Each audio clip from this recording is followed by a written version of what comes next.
Good afternoon, student. This is my lecture 2. In the previous class, we have covered the following topics: introduction of alcohols, classification of alcohols, monohydric alcohols, classification of monohydric alcohols, nomenclature of monohydric alcohols.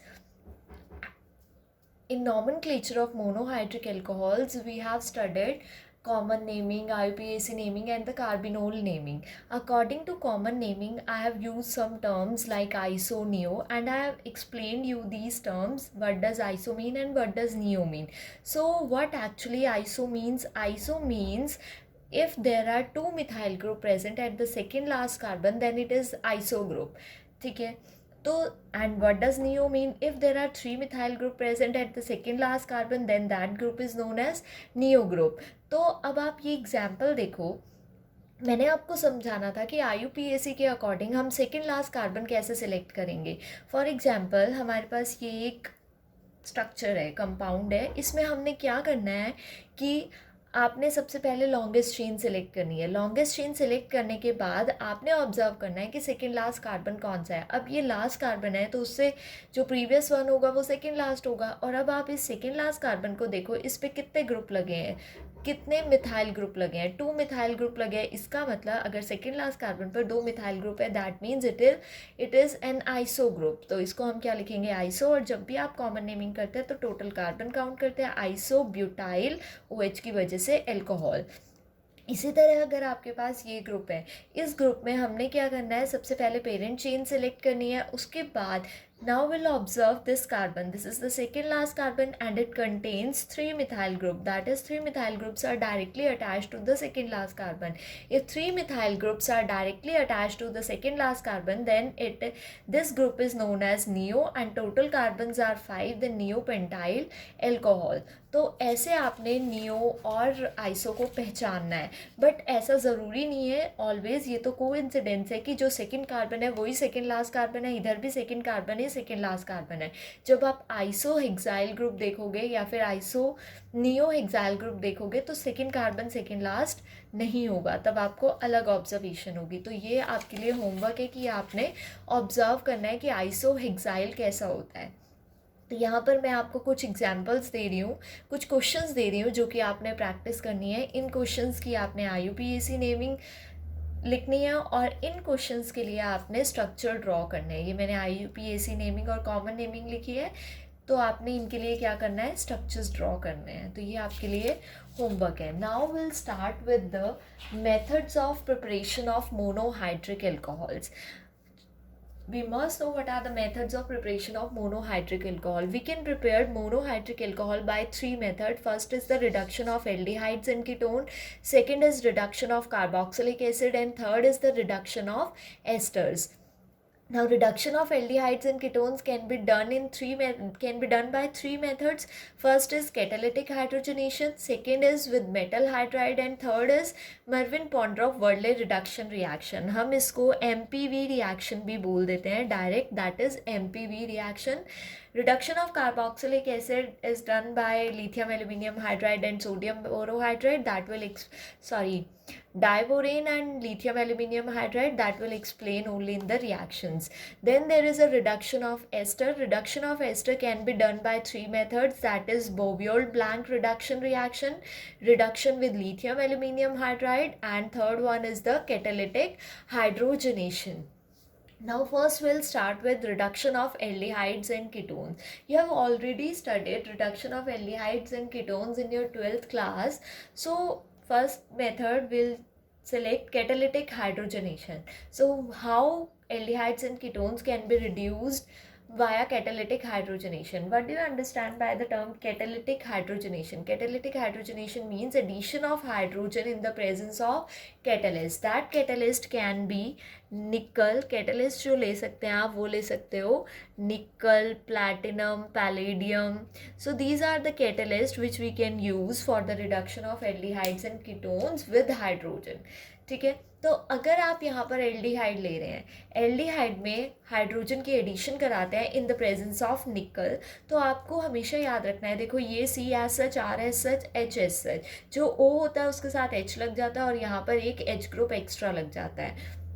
तो मतलब आपने aldehyde का क्या बनाना है, alcohol बनाना है, और आपने हमेशा याद रखना है आपको एल्डिहाइड से हमेशा क्या मिलता है, प्राइमरी अल्कोहल। बट अगर आप कीटोन लेते हैं, क्या लेते हैं, कीटोन, अब आपको पता है कि कीटोन में क्या होता है, जो कार्बोनाइल कार्बन होता है उसके पास दो एल्काइल ग्रुप होते हैं। अगर आप कीटोन सेलेक्ट करते हैं और उसमें आप हाइड्रोजन के एडिशन कराते हैं इन द प्रेजेंस ऑफ निकल, तो देखो ये सी एस सच है, आर डैश एस सच है, यहाँ पर क्या हो गया, एक एच और एक ओ एच। तो यहाँ पर आपको ये अल्कोहल कैसा दिख रहा है, सेकेंडरी अल्कोहल। सेकेंडरी अल्कोहल कैसे है, जिस कार्बन के साथ ओ एच है उसके साथ डायरेक्टली कितने कार्बन अटैच्ड है, 2 कार्बन, इसलिए ये कैसा है हमारे पास, सेकेंडरी अल्कोहल। तो हमेशा याद रखना एल्डिहाइड से प्राइमरी अल्कोहल और कीटोन से हमेशा हमें क्या मिलता है, सेकेंडरी अल्कोहल। अब आप यहाँ पर एक एग्जाम्पल ले लो, प्रोपेन अल्डिहाइड। प्रोपेन अल्डिहाइड क्यों बोला है, 3 कार्बन और एल्डिहाइड फंक्शनल ग्रुप है, इसलिए प्रोपेन अल्डिहाइड। अगर आप उसमें एडिशन कराते हो हाइड्रोजन की in the presence of nickel, you will get propanol, that is primary alcohol. ठीक है, but there is one limitation of catalytic hydrogenation, that is if you select unsaturated aldehyde. अब आपको पता है कि जो हाइड्रोजन है, अगर आप कैटालिटिक हाइड्रोजनेशन कराते हैं तो इसमें डबल बॉन्ड भी रिड्यूस हो जाता है। तो अगर हम कैटालिटिक हाइड्रोजनेशन यहाँ पर करा रहे हैं तो एल्डिहाइड तो रिड्यूस होगा ही होगा अल्कोहल में, उसके साथ साथ ये डबल बॉन्ड भी क्या हो जाता है, रिड्यूस, और you will gate saturated alcohol. तो यहाँ पर लिमिटेशन क्या है कि with the help of catalytic hydrogenation you will not gate unsaturated alcohol, you will always get saturated alcohol. तो यहाँ पर ये एक लिमिटेशन है कि हम अनसैचुरेटेड एल्कोहल ऑब्टेन नहीं कर सकते हैं। तो इसको ओवरकम करने के लिए हमारे पास आती है मेटल हाइड्राइड। सेकेंड मेथड जो है वो है हमारे पास reduction of aldehydes in ketone with complex metal hydride. सबसे पहले आपको मेटल हाइड्राइड का एग्जांपल पता होना चाहिए। तो लिथियम हमने जो यूज़ करना है वो करना है lithium aluminium hydride and sodium borohydride. तो जो हाइड्राइड्स होते हैं, मेटल हाइड्राइड्स होते हैं, वो क्या करते हैं, हाइड्राइड डोनर होते हैं। अब हाइड्राइड क्या होता है, हाइड्राइड होता है एच नेगेटिव। तो एच नेगेटिव आयंस को डोनेट करते हैं, इसलिए इनको क्या बोलते हैं, हाइड्राइड डोनर। तो आपने सबसे पहले 2 चीज़ें याद रखनी है, ये कुछ इंपॉर्टेंट पॉइंट्स है कि जो लिथियम एल्यूमिनियम हाइड्राइड होता है हमारे पास, वो रिएक्ट करता है वाटर के साथ violently, therefore it is used in aprotic solvent such as dry ether और THF। तो जबकि सोडियम बोरोहाइड्राइड होता है उसको हम वाटर में भी यूज़ कर लेते हैं और अल्कोहलिक सॉल्यूशन में भी यूज़ कर लेते हैं। लिथियम एल्यूमिनियम हाइड्राइड को हम एप्रोटिक सॉल्वेंट्स में ही यूज़ करते हैं। अब आपके पास मान लो ये कार्बोनाइल ग्रुप है, ठीक है, कुछ भी हो सकता है, एल्डिहाइड भी हो सकता है, कीटोन भी, it will depend upon the these 2 groups. ठीक है, अगर आप इसके रिडक्शन कराते हैं विद लिथियम एल्यूमिनियम हाइड्राइड और सोडियम बोरोहाइड्राइड, सेकेंड स्टेप होता है hydrolysis in the presence of acid. तो आपको क्या मिलता है, अल्कोहल मिलता है। whether it can be primary or it can be secondary, it depends upon the reactant, but we are taking in the reactant form. ठीक है, now we'll study the mechanism. First we'll study the mechanism with lithium aluminium hydride, that is reduction of aldehyde and ketone with lithium aluminium hydride. तो अब हमारे पास अगर हम क्या ले रहे हैं, लिथियम एल्यूमिनियम हाइड्राइड ले रहे हैं हम, तो सबसे पहले लिथियम एल्यूमिनियम हाइड्राइड जो है वो एक्चुअल में लिथियम एल्यूमिनियम हाइड्राइड एग्जिस्ट कैसे करेगा, Li positive plus AlH4 negative. ठीक है, अब इसमें क्या होगा, आपके पास AlH4 नेगेटिव जनरेट हो गया, ये हमारे पास किसकी तरह एक्ट करेगा, एज अ हाइड्राइड डोनर। अब आप यहाँ पर कुछ भी ले सकते हो, एल्डिहाइड भी ले सकते हो और कीटोन भी ले सकते हो। तो I am taking example of ketone. यहाँ पर आपके पास ये कीटोन आ गया। ठीक है, अब आपने एल्यूमिनियम हाइड्राइड को किस फॉर्म में लिखना है, ऐसे लिखेंगे हम, मैं आपको ऐसे लिख के शो करूँगी। ऐसे लिख के शो करने में क्या होगा कि ये हाइड्राइड डोनर है। तो अब यहाँ पर कार्बोनाइल कार्बन, आपको पता है कि ऑक्सीजन ज़्यादा इलेक्ट्रोनेगेटिव होता है, तो यहाँ पर पाई इलेक्ट्रॉन की शिफ्टिंग होती है, और ये जो कार्बन सेंटर, ये कार्बन जो होता है ये कैसा होता है, इलेक्ट्रोफिलिक सेंटर। अब अगर ये कार्बन इलेक्ट्रोफिलिक है नेचर में, तो ये किसी ना किसी इलेक्ट्रॉन रिच स्पीशी को अपने तरफ अट्रैक्ट करेगा, और इलेक्ट्रॉन रिच स्पीशी यहाँ पर अटैक करेगी। इसका मतलब हाइड्राइड आयन मीन्स जो H नेगेटिव आयन्स है, देखो मैंने यहाँ पर क्या किया है, विद इलेक्ट्रॉन बॉन्ड है ना, यहाँ विद इलेक्ट्रॉन इसको लेके गई हूँ, तो यहाँ पर एक न्यूक्लियोफिलिक अटैक हो रहा है। ठीक है। हाइड्राइड न्यूक्लियोफिलिक अटैक कैसे, H नेगेटिव का अटैक हो रहा है, हाइड्राइड है ना यहाँ पर, तो ये यहाँ पर अटैक करेगा। अब AlH3 कैसा हो गया, इलेक्ट्रोफिलिक, ये कहाँ जाएगा, इलेक्ट्रॉन रिच के पास। तो यहाँ पर ये स्टेप कैसे होगा, अब आपके पास देखो C R group as such, R dash, यहाँ पर क्या हो गया हमारे पास O के साथ क्या आ गया Al। इस H3 को अब मैं कैसे लिखूंगी, H2 लिख दूंगी और एक H यहाँ पे शो करूंगी, बताती हूँ इसका रीज़न। उसके बाद और यहाँ पर H ग्रुप आ गया, ठीक है। अब आपने हमेशा याद रखना है कि जब तक इस एल्यूमिनियम के ऑल द हाइड्रोजन्स ख़त्म नहीं हो जाते तब तक हमने इसकी रिएक्शन फर्दर कराते रहना है। फिर से हम सेम रिएक्टेंट उठाएंगे, यहाँ पर क्या लेंगे, C डबल बॉन्ड O, यहाँ पर R, यहाँ पर R डैश। याद रखना है रिएक्टेंट्स आपने कभी चेंज नहीं करना। अब यहाँ पर आपके पास क्या है, मैंने बोला था ये हमारे पास क्या होता है, हाइड्राइड डोनर। तो यहाँ से एक हाइड्राइड यहाँ शिफ्ट हो जाएगा इसके पास, क्योंकि ये जब यहाँ शिफ्ट होगा ये पार्शियल नेगेटिव होगा और ये पार्शियल पॉजिटिव। तो हाइड्राइड जब यहाँ शिफ्ट हो जाएगा तो हाइड्रोजन देखो यहाँ लग गया, और अब ये इलेक्ट्रोफिलिक हो गया एल्यूमिनियम वाला ग्रुप, ये पूरा ग्रुप कहाँ लगेगा, यहाँ पर। तो अब इसको ऑब्जर्व करना, मैं इसको लिख रही हूँ R डैश लिखा मैंने, यहाँ पर O, यहाँ पर ये वाला H तो ठीक है। अब O के पास कौन आएगा, ये पूरा ग्रुप आएगा। O के साथ और क्या क्या है, Al, H2 है। अब इस H को एक को मैं यहाँ लिख देती हूँ और इस एक H को यहाँ लिख देती हूँ, ठीक है। अब इसके साथ एल्यूमिनियम के साथ कौन सा ग्रुप लगा है, O लगा है, O के बाद C के साथ क्या क्या लगा है, H, R and R dash, ठीक है। ये सब लगा है हमारे पास। अभी भी आपको दिख रहा है कि यहाँ पर कितने हाइड्रोजन्स प्रेजेंट है, 2 मोर हाइड्रोजन्स आर देयर। तो फिर से हम रिएक्शन कराते हैं रिएक्टेंट के साथ। तो अब आप क्या ऑब्जर्व करोगे, C double bond O, R dash, फिर से क्या होगा, यहाँ पर ये कार्बन इलेक्ट्रोफिलिक हो जाएगा, यहाँ पार्शियल नेगेटिव, यहाँ पार्शियल पॉजिटिव, और ये हाइड्रोजन जो है इस इलेक्ट्रोफिलिक कार्बन पर अटैक करेगा। जब ये हाइड्रोजन इस इलेक्ट्रोफिलिक कार्बन पर अटैक करेगा तो अब आप देखोगे कि ऐसे हमारे पास कितने ग्रुप हो गए, 2 थे, अब यहाँ पर थर्ड और ग्रुप हो गया, और उसके साथ क्या अटैच हो जाएगा, AlH। तो मैं इसको ऐसे भी लिख सकती हूँ, R डैश, C के साथ और क्या अटैच होगा, HO थ्राइस AlH नेगेटिव। अभी भी आप ऑब्जर्व करोगे कि यहाँ पर कितना हाइड्रोजन बचा है, अभी भी हमारे पास 1 हाइड्रोजन रहता है।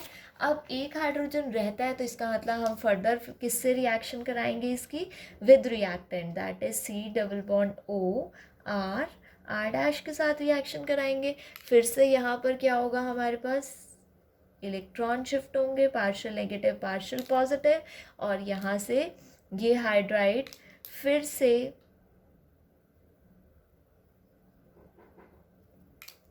विद इलेक्ट्रॉन इस कार्बन पर अटैक करेगा।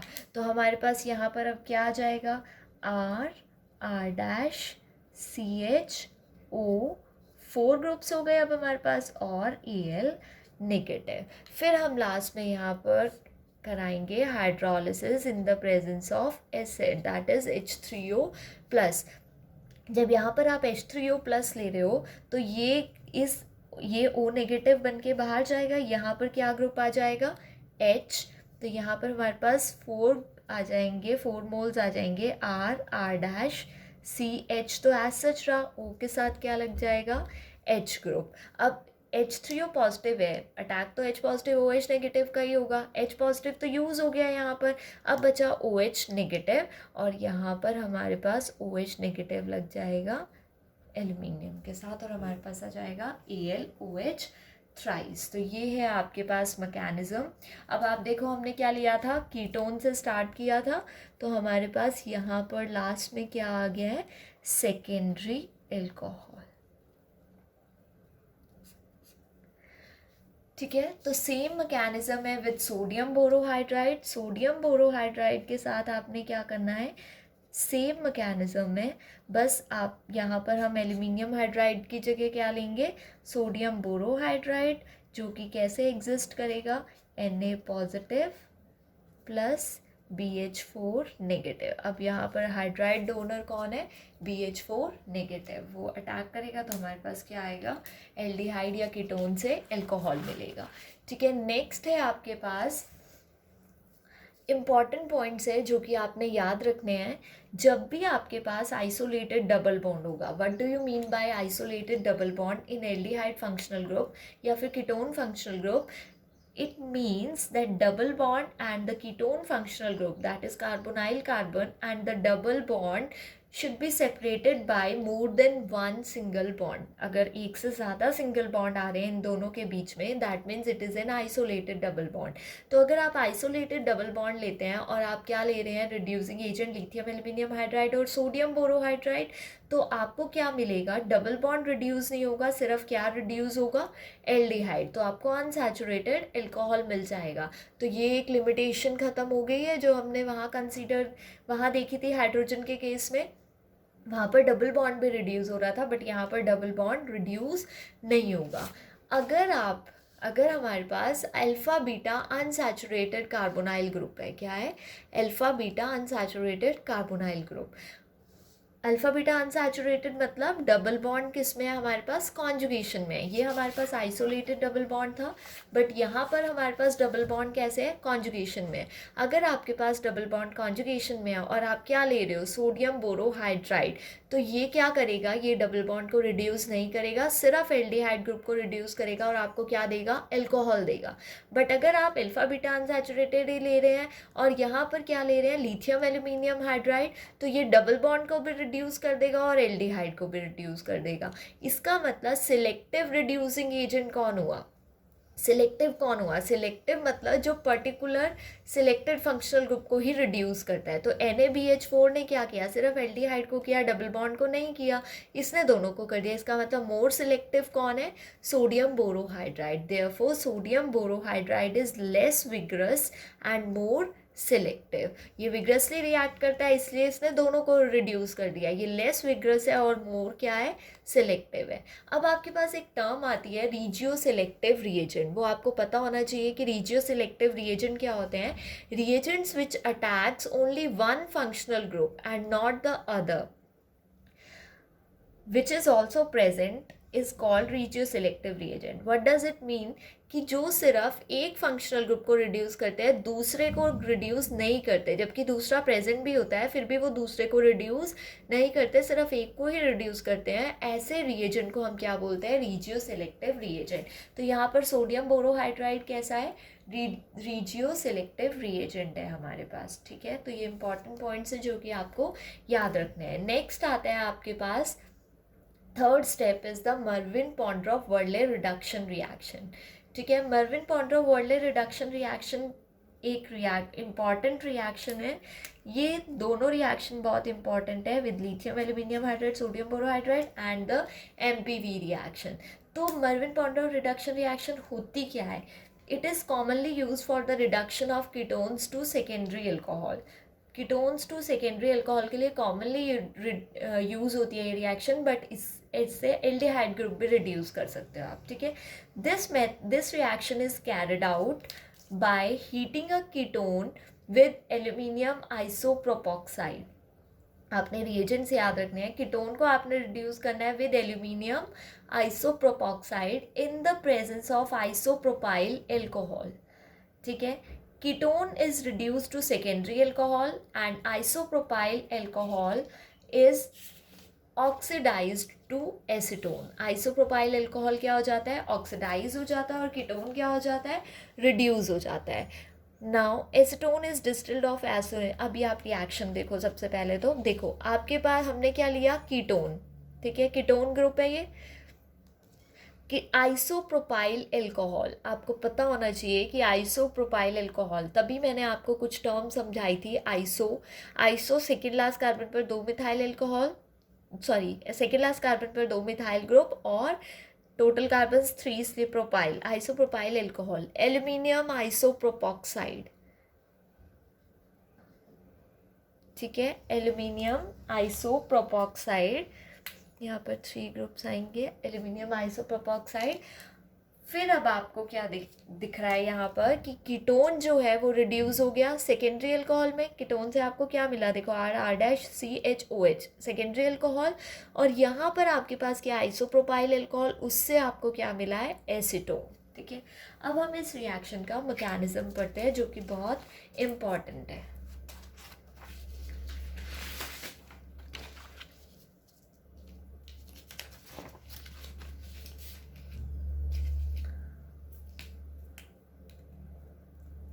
सबसे पहले हमने क्या लिया है, कीटोन। कीटोन को आप ऐसे लिखेंगे R2C डबल बॉन्ड O, ये मैंने कीटोन लिया है। मैंने दोनों R ग्रुप्स क्या लिए हैं, सेम लिए हैं। ठीक है, नेक्स्ट है आपके पास एल्यूमिनियम आइसोप्रोपॉक्साइड। सबसे पहले तो आइसोप्रोपॉक्साइड का मतलब पता होना चाहिए। आइसो मतलब सेकेंड लास्ट कार्बन पर 2 methyl group, second last carbon इसके ऊपर एक से थे यहाँ, एक से थे यहाँ, तो ये आइसो हो गया। प्रोपॉक्साइड, प्रोपॉक मतलब 3 कार्बन, प्रोपॉक्साइड, ऑक्साइड लगता है ईथर फंक्शनल ग्रुप के साथ, तो इथाइल। और एल्यूमिनियम आइसोप्रोपॉक्साइड, इसलिए एल्यूमिनियम, और एल्यूमिनियम की वैलेंसी 3, इसलिए एल्यूमिनियम आइसोप्रोपॉक्साइड। ठीक है, अब आपके पास क्या होगा, एल्यूमिनियम ग्रुप होगा। ठीक है, आइसोप्रोपॉक्साइड है ना, तो एक ऑक्सीजन, एक आइसोप्रोपॉक्साइड यहाँ, एक आइसोप्रोपॉक्साइड यहाँ, और थर्ड आइसोप्रोपॉक्साइड ग्रुप हम कहाँ लगाएंगे, यहाँ पर।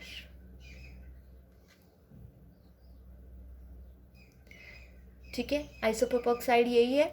यहाँ पर मैं लिख देती हूँ CH3 ट्वाइस, CH3 ट्वाइस, ये हो गया हमारे पास।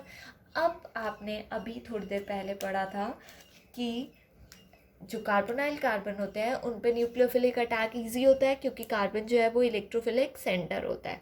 तो यहाँ पर ये इधर शिफ्ट होगा, तो यहाँ पार्शियल नेगेटिव पार्शियल पॉजिटिव, जो पार्शियल नेगेटिव पार्शियल पॉजिटिव हो जाएगा तो ये हाइड्रोजन विद इलेक्ट्रॉन यहाँ अट्रैक्शन शो करेगा, और ये नेगेटिवली चार्ज्ड ऑक्सीजन कहाँ अट्रैक्शन शो करेगा, इस एल्यूमिनियम पे। तो हम ये शो करते हैं इन ट्रांजिशन स्टेट। ठीक है, ट्रांजिशन स्टेट बनेगी हमारे पास। अब कैसी ट्रांजिशन स्टेट बनेगी, देखो आपके पास क्या है, यहाँ पर R2C, ये H ग्रुप के साथ बॉन्ड बनेगा, तो अभी ट्रांजिशन स्टेट में हम बॉन्ड पार्शली शो करते हैं। ठीक है, यहाँ पर C, ये CH3 ट्वाइस। ठीक है, उसके साथ क्या है आपके पास, ऑक्सीजन। ऑक्सीजन के बाद हमारे पास क्या है, एल्यूमिनियम। एल्यूमिनियम यहाँ पर हमारे पास क्या है, ऑक्सीजन, ये O नेगेटिव होगा तो यहाँ पर अटैक करेगा, इसलिए ये यहाँ बॉन्डिंग शो करेगा, और ये दोनों ग्रुप एज सच CH3 ट्वाइस, यहाँ पर भी CH3 ट्वाइस, ये आ गया हमारे पास। अब यहाँ पर ऐसे, क्योंकि इस बॉन्ड ने ब्रेक होना है। ठीक है, एक्चुअल में तो इलेक्ट्रॉन ट्रांसफ़र है क्या, ये देखो, ये यहाँ शिफ्ट हो जाएगा तो ये बॉन्ड ब्रेक हो गया, ध्यान देना आपने, ये यहाँ शिफ्ट, ये बॉन्ड ब्रेक, ये यहाँ शिफ्ट हो जाएगा। ठीक है, ये बॉन्ड, ये वाला सिंगल बॉन्ड बन जाएगा और इन दोनों के बीच में बॉन्ड बन जाएगा। ठीक है, अब इसकी वैलेंसी कम हो गई है, इसकी वैलेंसी ज़्यादा हो गई, इधर से एक और ज़्यादा हो गई, तो हमें इसे बैलेंस करना है, तो ये अपना बॉन्ड इधर शिफ्ट कर देगा विद इलेक्ट्रॉन। तो अब हमारे पास, अब आपने एक चीज़ ऑब्ज़र्व करनी है, यहाँ पर क्या हुआ, देखो इसमें इसके साथ बॉन्ड ब्रेक हो गया, इधर से इसके साथ बॉन्ड ब्रेक हो गया, ये आपके पास क्या आ गया, CH3 ट्वाइस, और ये क्या बन गया, डबल बॉन्ड O। हमारे पास बचा क्या, अब देखो R2C, इसके साथ क्या लगेगा, ये वाला H, इस ऑक्सीजन के साथ इसने सिंगल बॉन्ड बना लिया, इस ऑक्सीजन ने किसके साथ बॉन्ड बनाया, एल्यूमिनियम के साथ, तो यहाँ पर हमारे पास क्या आ गया, O एल्यूमिनियम, और 2 ग्रुप आए हैं आइसोप्रोपॉक्साइड के, CH3 ट्वाइस, और ये 2 ग्रुप आ गए हमारे पास। ठीक है, अब हम क्या करते हैं, इसकी रिएक्शन करते हैं हम फर्दर इस ग्रुप की हम रिएक्शन करते हैं फर्दर विद आइसोप्रोपाइल एल्कोहल। जब आप इसकी रिएक्शन करते हो विद आइसोप्रोपाइल एल्कोहल, तो यहाँ से ये जो आइसोप्रोपाइल एल्कोहल है ये अपना H पॉजिटिव देगा। क्या देगा? H positive. और यहाँ पर एल्यूमिनियम जो है बाहर जाएगा Al पॉजिटिव की फॉर्म में, यहाँ पर क्या आ जाएगा? O negative. अब नेगेटिव के पास कौन अटैक करेगा? ये H पॉजिटिव अटैक करेगा। तो आपके पास क्या होगा यहाँ पर? R2CH। अब इसके साथ O है, O नेगेटिव की फॉर्म में आ जाएगा क्योंकि Al अपने इलेक्ट्रॉन इधर छोड़ के जाएगा। तो यहाँ पर O के साथ हम क्या अटैच कर देंगे? H positive. अब ये Al पॉजिटिव होगा, तो इसके साथ ये पूरा O नेगेटिव वाला ग्रुप लग जाएगा और आपको क्या मिल जाएगा? Aluminium isopropoxide as a catalyst बाहर मिल जाएगा। तो ये चीज़ आपने याद रखनी है। तो हमने यहाँ पर क्या लिया था? कीटोन। हमें यहाँ पर क्या मिला है? Secondary alcohol. तो अगर आप कीटोन लेते हैं तो आपको क्या मिलता है? Secondary alcohol. तो ये तो था हमारा reduction with Meerwein Ponndorf Verley reduction reaction. एक बार हम फिर से देख लेते हैं इसे। आपने कीटोन लिया, कीटोन जो है वो न्यूक्लियोफिलिक एडिशन रिएक्शन शो करेगा। यहाँ से हाइड्राइड इधर शिफ्ट होगा, ये O नेगेटिव। अब O नेगेटिव जो है यहाँ पर अटैक करेगा एल्यूमिनियम पे।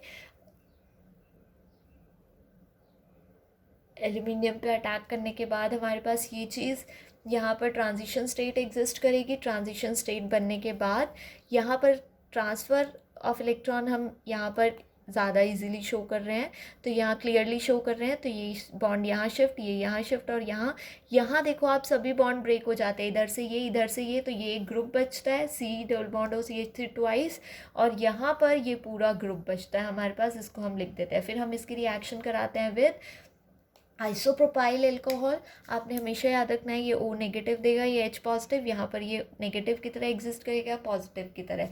तो नेगेटिव के साथ जाएगा पॉजिटिव पार्ट, पॉजिटिव के साथ जाएगा नेगेटिव पार्ट, और ये कैटलिस्ट एज सच हमारे पास बाहर आ जाएगा। तो ये है हमारे पास method of formation of alcohols